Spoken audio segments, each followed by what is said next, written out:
Hey, Mike. Mike. Just what's the feeling about it? You've seen Dirks. I mean, obviously, you've had so many honors. Just what is this one like? I know. You always feel like you're just we're done here, and then something comes along, and the jersey and the Hall of Fame. But I think being out there in that plaza, just with Dirk obviously means a lot. He's been such a great friend and good guy, and done a lot of things that were exciting for each of us and our teams in the city. So it's just been, when Dan and Brad and Tom called about doing this deal a few years ago, it was exciting. I thought, it was just kind of icing on the whole thing.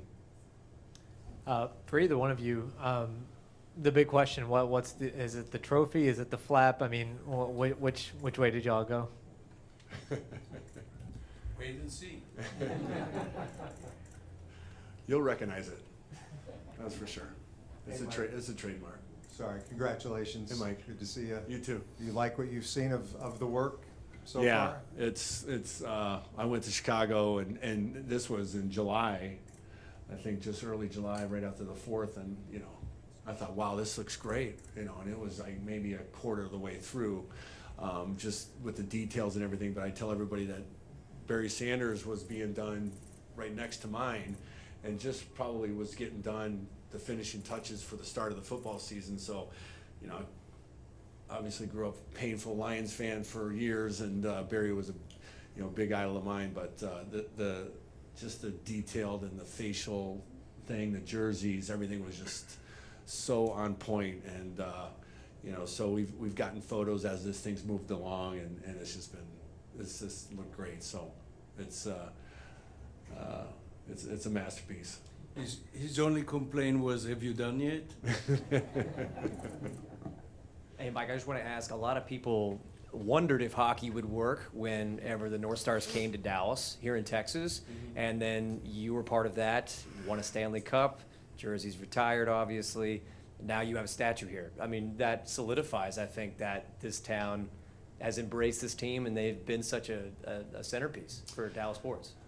Well, I think we, even if we had a crystal ball back then, we never realized what it would pan out to be like in this city. And, it took 5-6 years to kind of get through the honeymoon stage. And I think we came here, boots on the ground, and just tried to promote the heck out of the game and get people to reunion to see it in person. And we felt if we got people in the stands that they would get hooked. There was a lot of speed. We had some, Churla was a folk hero down here, Shane Churla, so people loved the fact that guys could beat on each other and not get thrown into jail, and you get a couple-minute penalty and you get back out and do it again. So it was the speed, the physical, the finesse of the game. I think it was eye-catching to people who hadn't been around the game before, and so I think that's really kind of got the ball rolling. So, and then obviously, Hitchcock comes in town, and we make a run like no other till 02, 03. So it was some magical years, and but it certainly solidified Dallas as a hockey market. And the fan base has just been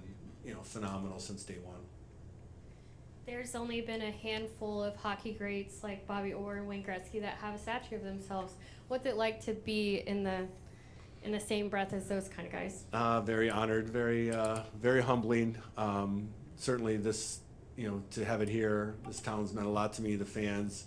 My time here has been something that's been very special to me, obviously, and we'll never forget the moments and the experiences and that we shared here in this town with everybody. So, but yeah, I mean, it's hard to picture yourself out there next to Dirk and with all the other great athletes that have been a part of great organizations around the country, and starting with Gordie Howe and Stan Mikita, Bobby Hall, Luke Robitaille, Gretzky. It's just, it doesn't seem real.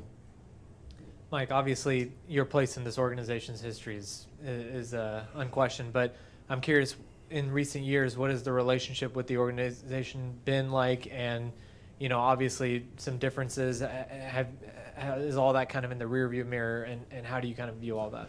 It always has been. I think it's been more made up than it really has been. So life goes on, people change. I've moved around a lot, had a bunch of kids, and your priorities change, and where you want to raise them comes into play, and not working a lot, has a lot of free time, and you kind of overanalyze everything in life when you don't have something to keep you busy. So, you know, I love the fact that I can be home and be with all the kids and not miss a game or practice, and take them to school and pick them up. And, you know, those experiences to me have been great. So I've, in a way, I kind of glad I waited to have kids after my career, and I was too probably selfish and focused when I was playing to have kids, but you know, I'm glad I have them now and have a chance to be with them. But, you know, the Stars, Dallas will always be, you know, something in my heart forever. You know, my career started in Minnesota with the North Stars, and so we've kind of gone full circle. So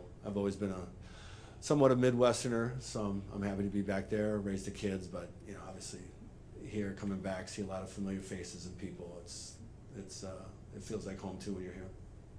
You mentioned your relationship with Dirk. Did you get the honor to break the news to him that he was no longer going to be the only statue? And have you talked to him about it? I was waiting for that tonight, so I might shoot him a text saying that, you know, you might have a neighbor up there soon. So, yeah, I texted him when I saw his ceremony and told him it was great. So, I mean, obviously his patented shot. So he's the only one guy in basketball that does that shot.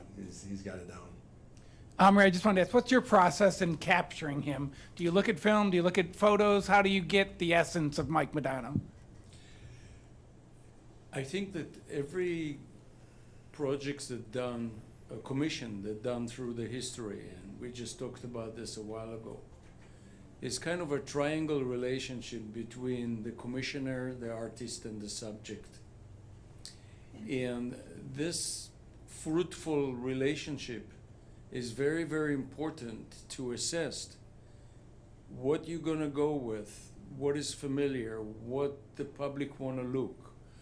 All the questions that should be asked first and be judged by the opportunities, in this case, nowadays is photos and videos and archives up to kazoo. And you go from there, and Mike came to the studio and enjoyed to see it build up and follow the process and follow it by photos, and that's how we work worldwide. If there's nothing else, we will. Mike, just being such an iconic player for this franchise, did you expect that this would happen someday? And whenever they first approached you to tell you, what was your reaction when you found out that this was indeed going to happen? Yeah, one is surprised. I think they got a little heat when Dirk got his first. So I think the internal pressure was on, and maybe the fan base, it's always been a topic of conversation. So, but yeah, when you get it's like getting the call about a jersey or the Hall of Fame. I mean, it's just, you know, one of those calls you never expect you're going to get when you go play the game, you know, but when you do, it's when Brad and Dan called and Tom, it's like, you know, it was a great phone call, and one that, you know, unexpected obviously, and one that you cherish because it was special. As a quick one, have they talked to you about naming a street after you by any chance? Because that's the There's a lot of them running around this rink, so I don't know. Not yet.